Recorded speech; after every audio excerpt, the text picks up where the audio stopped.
So guys, in reaction to the recent protests in Kenya, where the Gen Z young people came out in large numbers in the streets of Nairobi, and the protests were countrywide.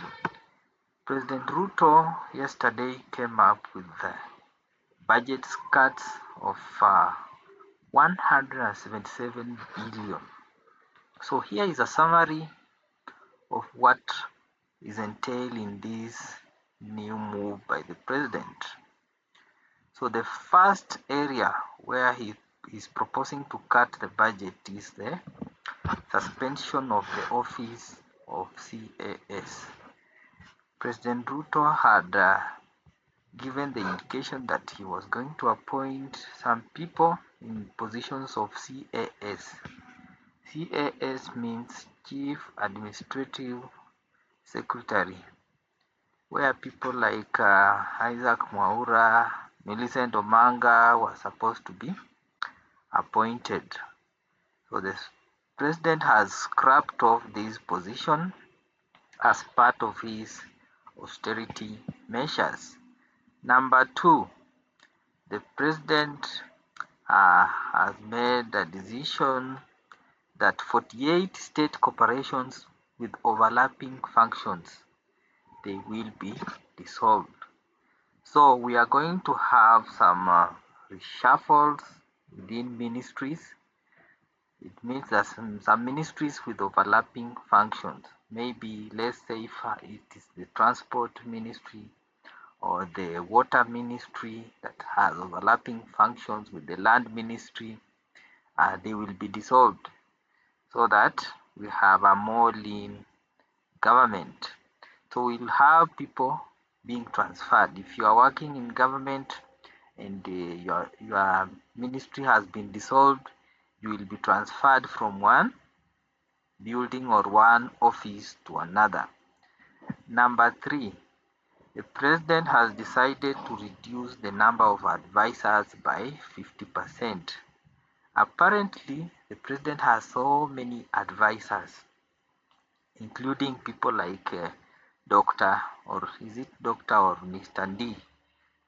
So they will be reduced by up to 50%.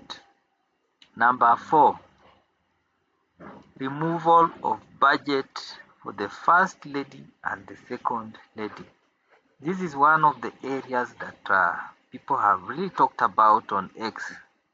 Why should we have budgets for the first lady, Rachel Ruto, and Dorcas Gachagua? So the office for these budgets has been scrapped off. Number five, removal of confidential budget in State House.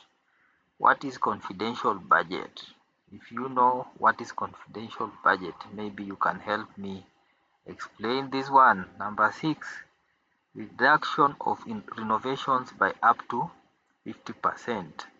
So what this means is that renovations will still be done under this budget. President Ruto is only proposing to reduce the renovations by 50%. It means that renovations huko State House will continue to be done. Renovations huko kwa Vice President will also be done.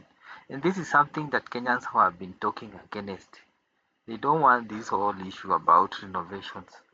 So he has at least tried to reduce by 50%. Then another one touching on the age of retirement. If you are 60 years and you are still working, just know that there will be no extension. There will be no extension. If you are 60 years, you are supposed to go home.